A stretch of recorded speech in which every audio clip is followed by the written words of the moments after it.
പുതിയ വീഡിയോ എപ്പിസോഡിലേക്ക് എല്ലാ മാന്യ പ്രേക്ഷകർക്കും സ്വാഗതം. ഇനി ഞാൻ നിങ്ങളുമായി പങ്കുവെക്കുന്ന അപ്ഡേറ്റ് ഇന്ന് കഴിഞ്ഞ റോ എപ്പിസോഡിൽ നിന്ന് നമുക്ക് ലഭിച്ച കുറച്ച് സ്റ്റോറി ലൈൻ അപ്ഡേഷൻസ് ആണ്. അതിൽ ഒന്നാമത്തേത് അടുത്ത ആഴ്ചത്തെ റോയിലേക്ക് കൺഫേം ചെയ്ത മത്സരത്തെ സംബന്ധിച്ചും സെഗ്മെൻറ്റുകളെ സംബന്ധിച്ചുമാണ്.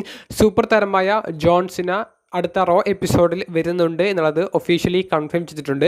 റസൽ പലൂസ എന്ന് പറയുന്ന പ്രീമിയം ലൈവ് ഇവൻറ്റിന് മുൻപുള്ള ഏറ്റവും അവസാനത്തെ റോ എപ്പിസോഡ് ആയതുകൊണ്ട് തന്നെ സീനയും ബ്രോക്കും തമ്മിലുള്ള ഒരു ഫൈറ്റ് നടന്നാലും അത്ഭുതപ്പെടേണ്ടതില്ല. ബ്രോക്ക് വരുമോ എന്നുള്ളത് കൺഫേം ചെയ്യപ്പെട്ടിട്ടില്ല. മറ്റൊരു സെഗ്മെൻറ്റ് സെത്രോളൻസ്, ബെക്കി ലഞ്ച്, CM പങ്ക്, ഏജലി തുടങ്ങിയവർ ഒരിക്കൽ കൂടി ഫേസ് ടു ഫേസ് വരുന്ന ഒരു സെഗ്മെൻറ്റാണ്. അപ്പോൾ ഒരു ഗംഭീര ഒരു ഫൈറ്റ് നമുക്ക് ഇവർക്കിടയിൽ കാണാൻ സാധിക്കും. റസൽ പലൂസയ്ക്ക് മുമ്പ് വലിയൊരു ബ്രൗള് കാണാൻ സാധിക്കും. ആ ഒരു ബ്രൗൾ കണ്ടാൽ തന്നെ നമുക്ക് മനസ്സിലാകും ഏത് ടീമാണ് റസൽ പലൂസയിൽ വിജയിക്കാൻ പോകുന്നത് എന്നുള്ളത്.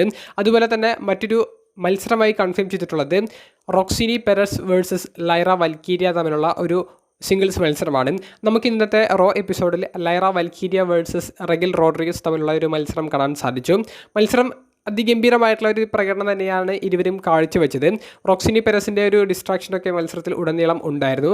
റെഗിൽ റോഡ്രിഗസ് മുൻ ഇന്റർ കോണ്ടിനെന്റൽ ചാമ്പ്യനായ ലൈറ വൽക്കിരിയെ പരാജയപ്പെടുത്തിക്കൊണ്ട്, അതും പിൻഫോളിലൂടെ പരാജയപ്പെടുത്തിക്കൊണ്ട് മത്സരത്തിൽ വിജയിക്കുന്നതാണ് നമുക്ക് കാണാൻ സാധിച്ചത്. അപ്പോൾ ഇതിനുള്ള ഒരു തിരിച്ചടി റോക്സിനി പെരസിനെ തോൽപ്പിച്ചിട്ടായിരിക്കും മിക്കവാറും അടുത്ത റോ എപ്പിസോഡിൽ ലൈറ കൊടുക്കാൻ പോകുന്നത്. ഇത്തരത്തിലുള്ള മത്സരങ്ങളും സെഗ്മെൻറ്റുകളുമാണ് നിലവിൽ ഇന്നത്തെ റോ എപ്പിസോഡിലൂടെ അടുത്ത ആഴ്ചയിലേക്ക് കൺഫേം ചെയ്തിട്ടുള്ളത്. രണ്ടാമത്തെ അപ്ഡേറ്റ് WWE അടുത്ത പ്രീമിയം ലൈവ് ഇവൻ്റായ റസൽ പലൂസ എന്ന് പറയുന്ന ഇവൻറ്റിലേക്ക് പുതുതായി കൺഫേം ചെയ്തിട്ടുള്ള മത്സരങ്ങളെ സംബന്ധിച്ചാണ്. ദ ഊസോസ് എന്ന് പറയുന്ന ജെ ഊസോ, ജിമ്മി ഊസോ തുടങ്ങിയവരുടെ team, Bronson read, brown breaker, the vision എന്ന് പറയുന്ന ടീമിനെതിരെ കളിക്കുന്ന ഒരു ടാഗ് ടീം മത്സരം നിലവിൽ കൺഫേം ചെയ്തിട്ടുണ്ട്.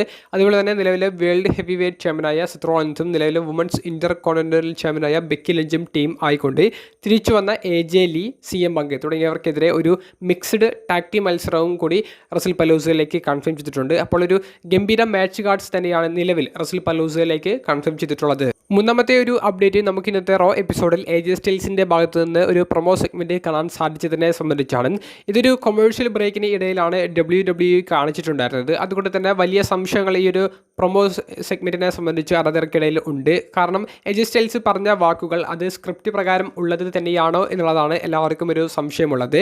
AJ സ്റ്റൈൽസിൻ്റെ ഉറ്റ സുഹൃത്തുക്കളും മുൻ WWE താരങ്ങളും ആയിരുന്ന കാർൾ ആൻഡേഴ്സൺ, ലുക്ക് ഗാലസ് തുടങ്ങിയവരെ മെൻഷൻ ചെയ്തുകൊണ്ട് ഇവർ ആരും തൻ്റെ ഒപ്പമില്ല, തനിക്കൊപ്പം ഉണ്ടായിരുന്ന മീച്ചിൻ എന്ന് പറയുന്ന റെസ്ലർ മിയായും അതിപ്പോൾ സ്മാക്ഡൗണിലാണ്. അപ്പോൾ തന്നെ സഹായിക്കാൻ ആരുമില്ല. അപ്പോൾ തനിക്കെതിരെ ആരൊക്കെയോ ബാക്ക് സ്റ്റേജിൽ വലിയ പ്രവർത്തനം നടത്തുന്നുണ്ട്. അതുകൊണ്ടാണ് തനിക്ക് ഉയർന്നു വരാൻ സാധിക്കാത്തത്, താൻ ഇപ്പോഴും ഈ ഗ്രൗണ്ടിൽ കിടക്കുന്നത് എന്ന് AJ സ്റ്റൈൽസ് പറയുന്നുണ്ട്. അപ്പോൾ AJ സ്റ്റൈൽസ് ഇത് സ്ക്രിപ്റ്റിൽ നിന്ന് പറഞ്ഞതാണോ അതോ അദ്ദേഹത്തിന് സംസാരിക്കാനുള്ള ഒരു അവസരം കൊടുത്തപ്പോൾ അദ്ദേഹം കയ്യിൽ നിന്ന് ഇട്ടതാണോ എന്നുള്ളൊരു സംശയമാണ് പലർക്കും ഉണ്ടായിരുന്നത്. അമേരിക്കയിൽ ഈ ഒരു സെഗ്മെൻറ്റ് എയർ ചെയ്തിട്ടുണ്ടായിരുന്നില്ല എന്നുള്ളതും സംശയം കൂട്ടുകയാണ് ചെയ്തിട്ടുണ്ടായിരുന്നത്. എന്നാൽ ഈ ഒരു സെഗ്മെൻറ്റ് കഴിഞ്ഞ് ഒരു അരമണിക്കൂറിനുള്ളിൽ തന്നെ ഇതിൻ്റെ ഫുൾ സെഗ്മെൻറ്റ് യൂട്യൂബിലും മറ്റ് സോഷ്യൽ മീഡിയ പ്ലാറ്റ്ഫോമിലും WWE അപ്ലോഡ് ചെയ്തപ്പോൾ ഇതൊരു സെഗ്മെൻറ്റ് പ്ലാൻ ചെയ്തിട്ട് നടത്തിയതാണ് എന്നുള്ളത് എല്ലാവർക്കും മനസ്സിലായി. അതിനുശേഷം നടന്ന എൽ ഗ്രാൻഡ് അമേരിക്കാനക്കെതിരെയുള്ള ഒരു മത്സരത്തിൽ AJ സ്റ്റൈൽസ് വിജയിച്ചു കയറുന്നത് തന്നെയാണ് നമുക്ക് കാണാൻ സാധിച്ചത്. എന്തായാലും AJ സ്റ്റൈൽസിൻ്റെ ഈ ഒരു പ്രൊമോ സെഗ്മെൻറ്റ് അത് ആരാധകർക്കിടയിൽ വലിയ ചർച്ചയായിട്ടുണ്ട്. AJ സ്റ്റൈൽസിൻ്റെ റിട്ടയർമെൻറ്റിലേക്ക് നയിക്കുന്നതിൻ്റെ ആദ്യ സ്റ്റെപ്പാണോ ഈ ഒരു പ്രൊമോ എന്നുള്ളതാണ് എല്ലാവരും ഉറ്റുനോക്കുന്നത്. എന്താണെന്ന് കൃത്യമായിട്ടുള്ള ഒരു അപ്ഡേറ്റ് എന്നുള്ളത് നമുക്ക് ഇനി വരുന്ന വീഡിയോസിലൂടെ ചർച്ച ചെയ്യാം. ഏറ്റവും അവസാനമായി പങ്കുവെക്കാനുള്ള story line update Jey Uso unexpected ആയിട്ട് LA നൈറ്റിനെ സ്പിയർ ചെയ്തതും അതിനുശേഷം വരാൻ സാധ്യതയുള്ള സ്റ്റോറി ലൈനുകളെ സംബന്ധിച്ചുമാണ്. നമുക്കിന്നത്തെ റോ എപ്പിസോഡ് ആരംഭം കുറിക്കുന്നത് ദ ഊസോസിൻ്റെ സെഗ്മെൻറ്റോട് കൂടിയിട്ടാണ്. അങ്ങോട്ടേക്ക് ബ്രോൺസൺ റീഡും ബ്രോൺ ബ്രേക്കറും വരുന്നു. പിന്നീട് ഇവർക്കിടയിൽ വലിയൊരു ഫൈറ്റ് വരുന്ന ഒരു സാധ്യതകൾ തുറന്നിടുന്നുണ്ട്. അവിടെ LA നൈറ്റാണ് ആദ്യം വന്നിട്ട് ബ്രോൺസൺ റീഡിനെയും ബ്രോൺ ബ്രേക്കറിനെയും അടിക്കുന്നത്. പിന്നീട് ഇവരെ റിംഗിലേക്ക് കയറ്റി ഊസോസും ആക്രമിച്ചു. തുടർന്ന് LA നൈറ്റും ബ്രോൺസൺ റീഡും തമ്മിലുള്ള ഒരു മത്സരം റോയുടെ മെയിൻ ഇവൻറ്റിലേക്ക് കൺഫേം ചെയ്തു. അപ്പോൾ അതിനു മുൻപ് രണ്ട് ബാക്ക് സ്റ്റേജ് സെഗ്മെൻറ്റുകൾ നമുക്ക് കാണാൻ സാധിച്ചു. അതിൽ ഒന്ന് ജിമ്മി ഊസോ ജെ ഊസോയോട് റോ വിട്ടു പോകരുത് എന്ന് പറയുന്നു. LA നൈറ്റ് ബ്രോൺസൺ റീഡ് തുടങ്ങിയ മത്സരത്തിൽ നമുക്ക് കുറച്ചധികം കാര്യങ്ങൾ ചെയ്യാനുണ്ട്, LA നൈറ്റിനെ സഹായിക്കേണ്ടി വരും എന്നൊക്കെ ജിമ്മി ജെയോട് പറയുമ്പോൾ തനിക്കതിന് സൗകര്യമില്ല, ഞാനെന്തിനും മറ്റുള്ളവരെ സഹായിക്കണം എന്നൊക്കെ പറഞ്ഞ് ജെ ഊസോ അവിടെ നിന്ന് പോകുന്നുണ്ട്. കൂടാതെ ജിമ്മി LA നൈറ്റിനെ കണ്ടപ്പോഴും LA നൈറ്റ് തനിക്ക് ആരുടെയും സഹായം വേണ്ട എന്നുള്ളതാണ് പറഞ്ഞത്. പിന്നീട് നടന്ന ആ ഒരു മെയിൻ ഇവൻറ്റിലെ മത്സരത്തിൽ ബ്രോൺ ബ്രേക്കറുടെ ഒരു ഡിസ്ട്രാക്ഷൻ അത് മുതലെടുത്തുകൊണ്ട് ബ്രോൺസൺ റീഡ് LA നൈറ്റിനെ പിൻഫോളിലൂടെ പരാജയപ്പെടുത്തുന്നതാണ് നമുക്ക് കാണാൻ സാധിച്ചത്. അതിനുശേഷം LA നൈറ്റിനെ ബ്രോൺസൺ റീഡും ബ്രോൺ ബ്രേക്കറും ആക്രമിക്കുന്ന ഒരു സമയത്ത് ജിമ്മി ഊസോ ആദ്യം വന്നിട്ട് രക്ഷപ്പെടുത്തുന്നുണ്ട്. എന്നാൽ ജിമ്മി ഊസോയെയും ഇവർ സ്പിയറൊക്കെ കൊടുത്ത് ആക്രമിക്കുന്നു. പിന്നീട് ജെ ഊസോ വരുന്നുണ്ട്. ജെ ഊസോയെയും ഇവർ ആക്രമിക്കുന്നു. അവസാനം സ്റ്റീൽ ചെയർ ഉപയോഗിച്ച് LA നൈറ്റ് ബ്രോൺ ബ്രേക്കറിനെയും ബ്രോൺസൺ റീഡിനെയും ആക്രമിച്ച് ജിമ്മിയെയും ജെയും രക്ഷപ്പെടുത്തുന്നുണ്ട്.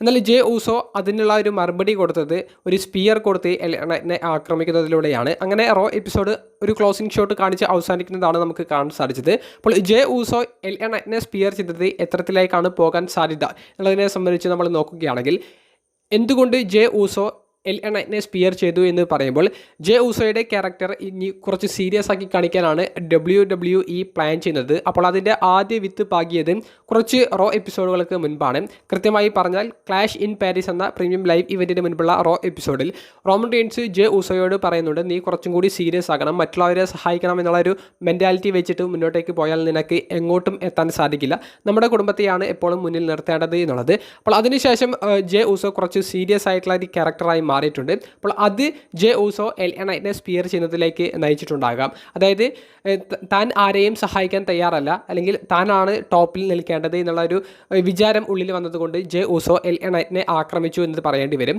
മറ്റൊരു അപ്ഡേറ്റ്, ജെ ഊസോ LA നൈറ്റിനെ ആക്രമിച്ചതിന് ശേഷം ഇനി വരാൻ സാധ്യതയുള്ളത് ജെ ഊസോ റോമൻ റീൻസിനെതിരെ തിരിയാനുള്ള സാധ്യതയുണ്ട്.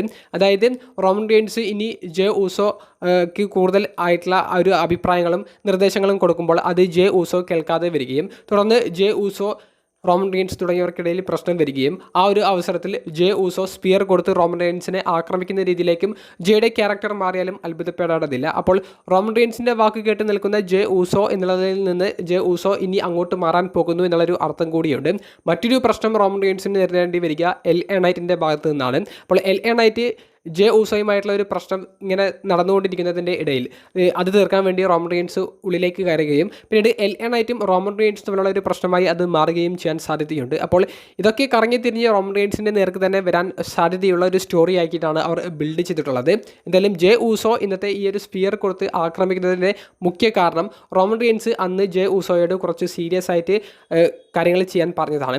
അതുമാത്രമല്ല നമുക്ക് ഇന്നത്തെ റോ എപ്പിസോഡിൽ ജിമ്മി റിജയോട് പറയുന്നുണ്ട്, നീ റോമൻ റീൻസിനെ പോലെയാണ് ബിഹേവ് ചെയ്യുന്നത് എന്നുള്ളത്, നിൻ്റെ ശബ്ദം റോമൻ റീൻസിൻ്റെ പോലെ ഉണ്ട് എന്നുള്ളത്. അപ്പോൾ ഒരു റോമൻ റീൻസിൻ്റെ ഒരു ക്യാരക്ടർ തന്നെ അല്ലെങ്കിൽ ആ ഒരു ഈഗോ ജയിലേക്ക് വരുന്ന പോലെ അവർ ഇന്നത്തെ റോയിലും പറഞ്ഞിട്ടുണ്ട്. അപ്പോൾ ഈ സ്റ്റോറിയെല്ലാം കേന്ദ്രീകരിച്ച് പോകുന്നത് റോമൻ റീൻസിലൂടെയാണ്. അതുകൊണ്ടാണ് ഞാൻ പറഞ്ഞത് ഇത് റോമൻ റീൻസിനും കൂടിയുള്ള ഒരു മറുപടിയായിട്ട് ജെ ഊസോ ഇട്ട ഒരു സ്പിയർ ആണെന്ന് പറയേണ്ടി വരും. നല്ലൊരു സ്റ്റോറിയാണ് അവർ ഇന്നത്തെ റോയുടെ എൻഡിങ് ഷോട്ടിൽ കൊടുത്തിട്ടുള്ളത്.